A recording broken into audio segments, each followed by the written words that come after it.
under God, indivisible, with liberty and justice for all.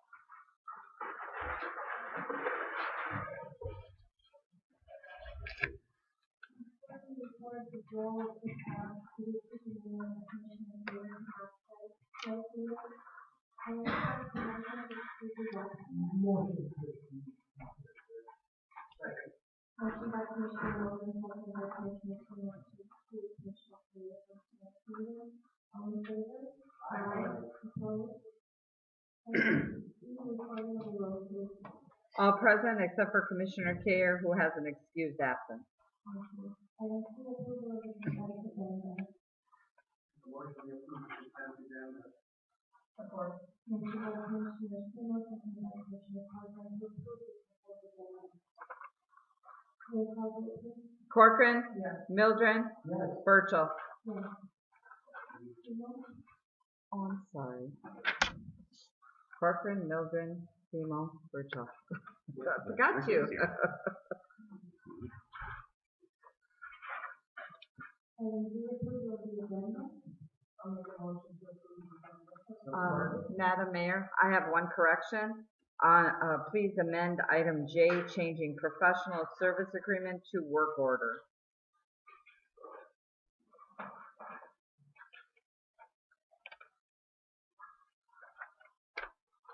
I'll make the motion to approve the agenda as amended. Motion by Commissioner Coyle, second by Commissioner Logan to approve the agenda as amended. All in favor? Aye. Opposed? Item two, motion to adopt the Commissioner Logan's comment.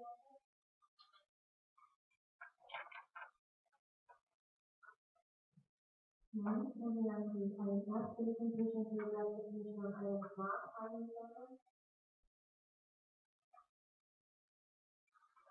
None. Item G, orders to respect the powers of future legislature and municipal government.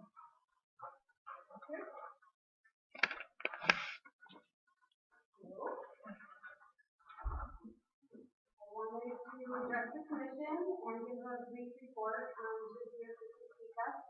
As you probably know, this is our 10th annual Topeka started in 2010. And we did our best to make it the best that we could make it. Mother Nature cooperated. We had really great snowfall and up to the lake and really good weather forecast. So good race course with grooming and poor snowfall elsewhere led to record numbers of registrations. We did have to actually limit registration in the last 2 days because they were coming in so fast and we were afraid we wouldn't be able to get everybody to the starting line on time. So we got through that, and we did handle the crowd with like 650 participants, 680 registered, 650 actually came. And we will do the county transit and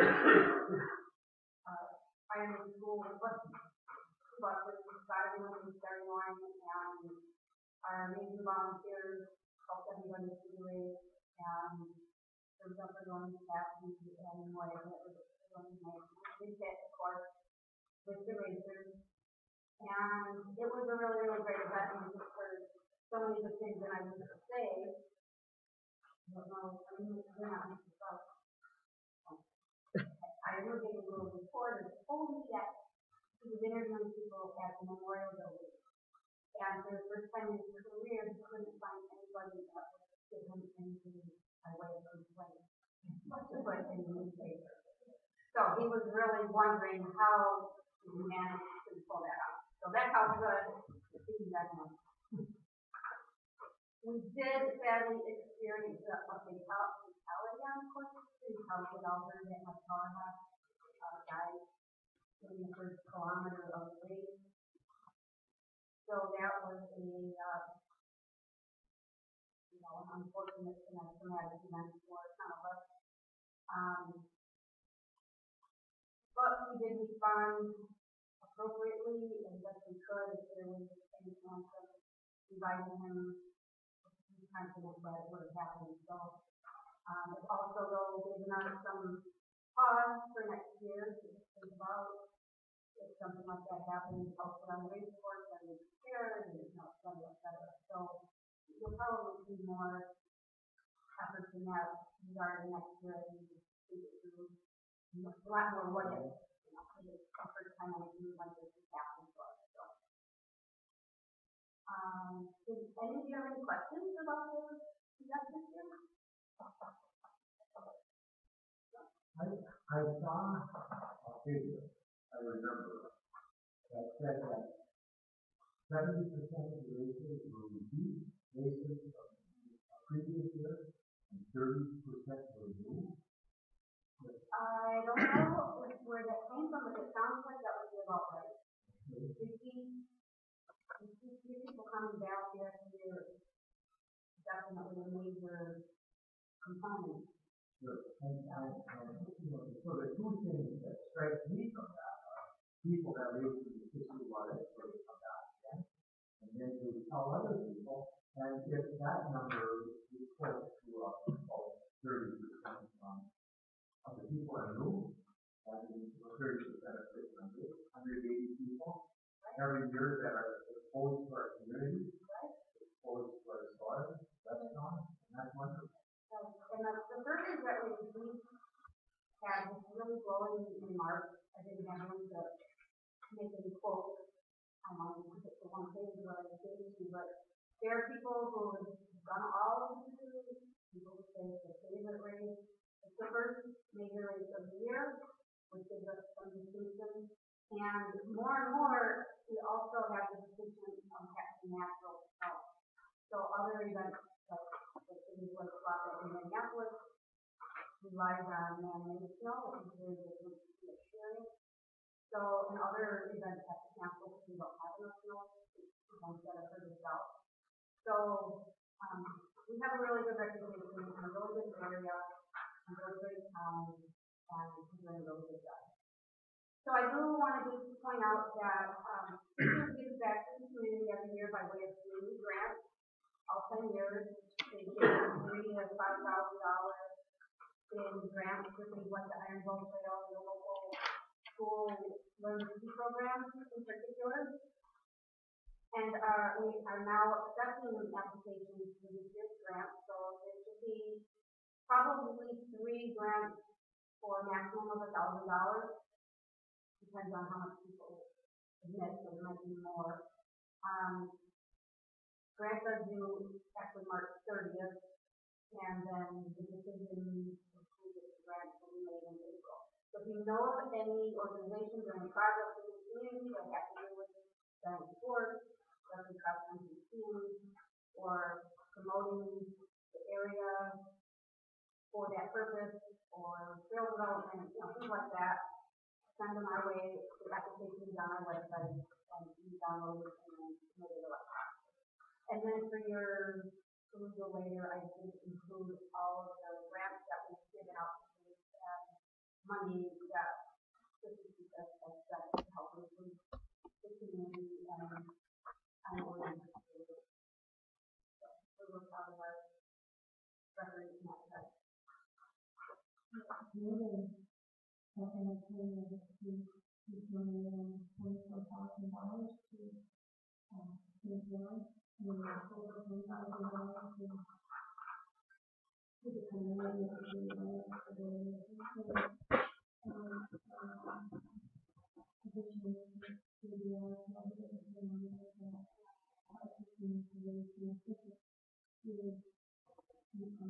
Mark commented at the very bottom that this is from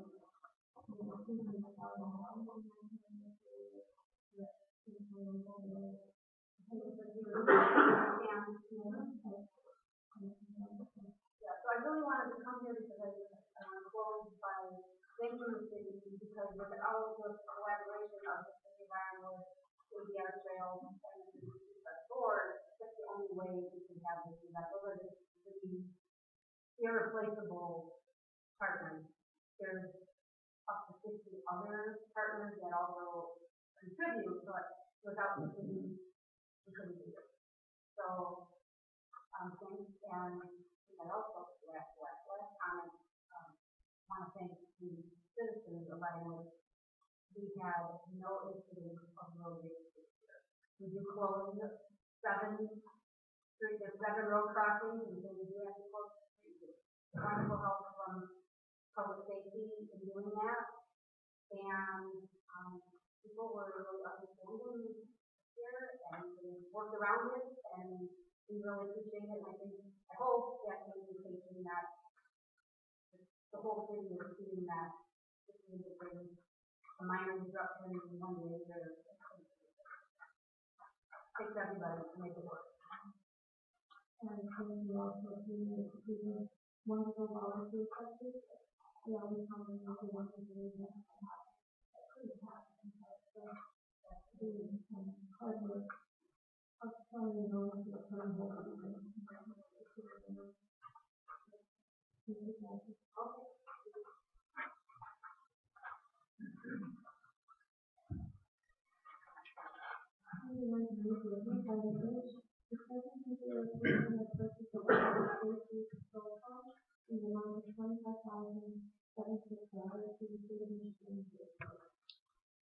you. Sergeant Cummings is going to give you a little overview of this. Yes. Into the proposal, the budget allocated for the purchase along with the money that we have. So we place the order to be purchased for full price. We are going to save some money on graphics because the management department and our strike package and no contest is one. So we're going to save some money on strike for this one. I'd like to make the motion to approve the purchase of public safety for qualified and amount of $25,000.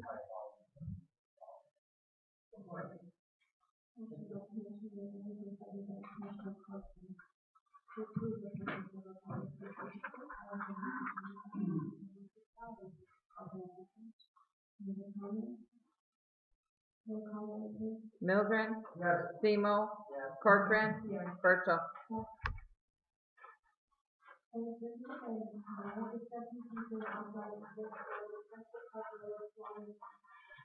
Thank you. As you know, Country Club Road is going to be paved this year. So prior to paving, we have a section of water main we need to replace. We have a small existing main that's been there for a long time, and we're going to upgrade that to a larger main. So with this, we'd go out to bids and then bring those back to the City Commission for consideration after we do open the bid. Make a motion to authorize the bid as described in item I.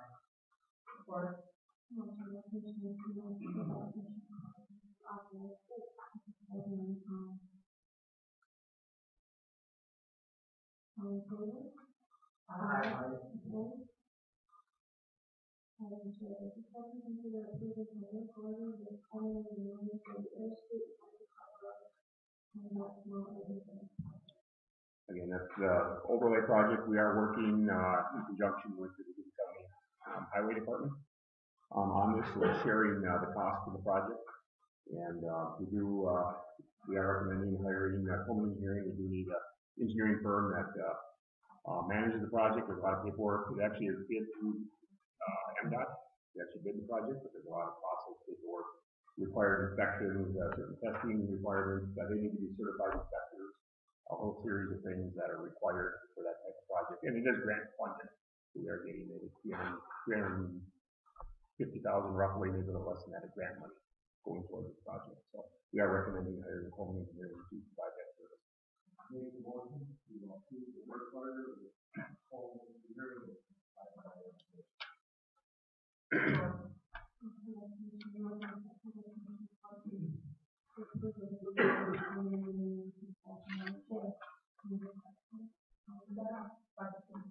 That'll be this year, yes.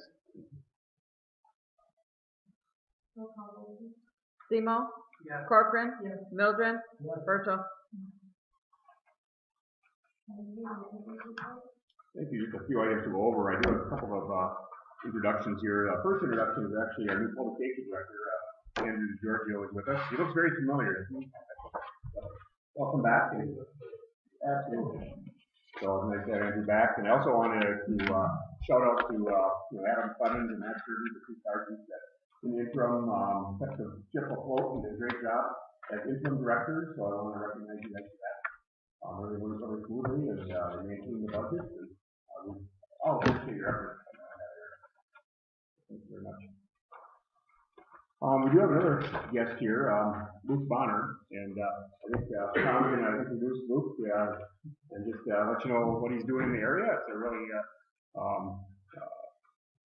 good thing that he's working on. So I'll let Tom go through the details of what that is, and then have Luke maybe just give a little background on why he's here. Okay, so Luke Bonner's here. He works for the Bonner Advisory Group. They're working with the MEDC for a project called Project Go Give It. It's basically a strategic planning process for the whole region. This was brought up sort of as a result of the prison closure. We started talking about things with looking forward for the area and what our opportunities might be. And the MEDC did offer to provide the service to go through this process. And with the intent that we really need to know where we're at right now and really take a close look at the assets in the area. Basically, the Project Go Give It is steering committee, which I'm part of, as well as a number of other members in the region. They are sort of the group that Luke is working with, as well as with the MEDC for this project. So, I don't know, Luke, you want to talk a little bit more about your project? Sure. Thanks for having me. Hey, Luke, would you mind if you don't mind, you're going to the mic and they can hear you a little better. Everybody else is talking. Right. Good evening. My name is Luke Bonner. I'm the CEO of the Bonner Advisory Group. We're based in Ann Arbor, Michigan. We have a huge company, and in fact, about the entire company there was we have been doing consulting for 5 years. We're an economic development consulting firm. We've done projects all in the state of Michigan. We specialize in economic development strategic plans. So really, where is the community at today, and where does it want to go, and how do we get there? I've had a great time here the last little over 24 hours. Got here yesterday afternoon. I've had, believe it or not, I've had 14 meetings since I got here yesterday at 4 o'clock. Came up community college today, and business leaders, education leaders, government leaders, just went through a rolling interviews and asked important questions that are important to us to understand what's important to you as a community. Tom has been great working through this process. De facto point of contact, which I asked for a point of contact at the community meeting. Tom immediately put his head down, and everyone said, Tom's very good at that. But he's been great with giving information in, showing around town. I think the beer last night was really good, and cold iron, so that was very nice. There's so many resources and assets here. The thing sticking out the most now is people are really engaged. Want to do really good things already. So all we're here to do is just kind of collect information, sometimes point out the obvious, that we're doing it every single day, the obvious isn't so clear, and hopefully come up with a set of priorities that everyone agrees on, yeah, we can do those things, and let's put our minds to it and go and make it happen. So thank you very much for allowing me to come into your community and learn a lot, and if it goes poorly, don't worry, you're not paying me to say this, so you always have that, but no, I very much appreciate being here. We'll be on here 2 more times. We're coming back out March 18th for a big plan discussion, and then we'll be out 1 more time after that to kind of deliver our final, here's what everyone said is our priority, here's how you go get it done, and good luck. So thanks again for having me. Thank you. That's right. So, one of the things that I've been most proud of over our community is how our capital improvements are enhanced by the community. And so we have festivals run, we just had the new provider, snowmobile, snow slippers, Wolverine. And so every time there's an improvement, it seems like because that the trail is better, the building is better, the road is better, then we're able to have a festival around a race that goes along with it. And I think that's the greatest thing in the world. You're not only improving that, you're putting people on. Yeah, which is not necessarily very common. You're making strategic investments in infrastructure that goes along with actually bringing people to utilize that infrastructure on a regular basis. Most of the big infrastructure projects I've seen are road projects. They're bridge project or a port project. But the projects that you're doing are also enhancing the quality of life for current residents, you're attracting people into town for the first time, they want to get together, and you're just improving the overall set of the community. So I guess that would be considered a triple bottom line when we look at the money that's invested in the community.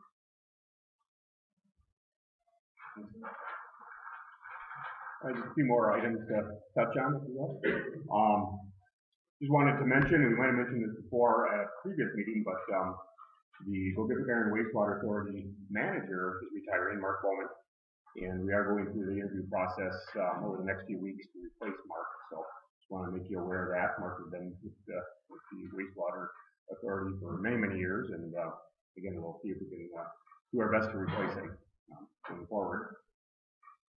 Speaking of events, we have our third snowmobile event. They've had two already. They're on to the third one, which is going to be February 16th to 17th at the Gogebic County Fairgrounds. It's Snowmobile Olympus. Now, a few years back, that started out with one race, and it was two, now it's three. So again, they're just building on that, and we, again, do a really good job with that event down at the fairgrounds. We are also sending out a newsletter, just to give you a heads up. The newsletter's put together, so that'll go out this week, Dennis. So people will be seeing that showing up in their mailboxes soon. Staff is also working with Wapaka Foundry to give you a little update. They have submitted some site plans. They're working through a site plan review process that will go to the Planning Commission shortly. Again, they're looking to going forward with finishing out the existing building, and they're going to do an expansion of the building to the east for some additional space. So that'll be occurring over the next few months, and we'll see more activity out there. It's already started. I think we're starting to get into the building and getting some building permits and moving forward with site plan reviews. So nice to see them moving forward. With the current weather, again, I think we're on hopefully the upward slide of the temperatures, but with the cold weather, we've had a number of I'll call it water service line freeze-ups, and we want to do a shout out to the residents. And again, just remind them, because the vast majority of these, probably 90% plus, are located in their houses. They have a crawl space that isn't heated or a basement that they don't have heat down in. So the vast majority of them are within the house. So again, just a reminder, to the public to heat those areas. If you have a door, open it up, let some heat down the basement or into that crawl space, and that can save a lot of headaches going forward. So hopefully, we're on the upward side of that. The temperatures will be warming up, but we still have a few weeks of potential, freezing weather. We've also identified, which is nice, spring is coming, so we do have a spring cleanup day set, and we'll get out information to the public. That's going to be May 4th. We do that annually over the parking lot, so people can bring stuff they want to get rid of in the spring, clean up their yards, clean up their houses. And again, that's set for May 4th, a Saturday, and we'll continue to remind people as we get closer to that date. One thing you probably haven't heard a lot about recently, but again, we are working forward with the consultant on the zoning ordinance update. So Tom and I think you and the Planning Commission are working on that. We're getting some drafts put together, Tom, so we'll see some drafts, I think, in the next few weeks, probably. That's the plan. So that's still moving forward. You haven't probably heard much, but they're working in the background on that and getting those drafts out and keep that process moving forward. We're also working on, and me being Dennis and Jason and some others on the Hardest Hit Blight Grant. So we think it's funding to take down a number of blighted residential properties. So we've identified roughly 10 Dennis that are going to be coming down.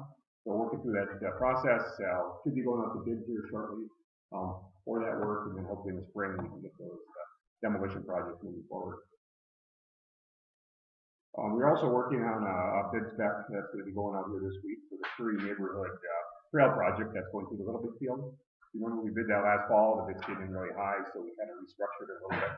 We're going out to rebid that, so that'll be out for bids, and we'll bring those bids back to the State Commission probably within a month or a month and a half. So hopefully we can get some good competitive bids this time of year. And the last but not least, if you're not doing anything this weekend, there's going to be the National Federation of Wrestling will be at the Ironwood Memorial Building. They rented the facility here in the auditorium, and they're doing a wrestling program here, kind of all-star wrestling, I guess. So something different, so we'll see how that goes. It's a private, run event, and they bring in the wrestlers, and, they'll be here in the building on Saturday, Karen? Yeah. Something, different, might be, something, if you have some time on Saturday, come by and check that out. So, that's the end of the report.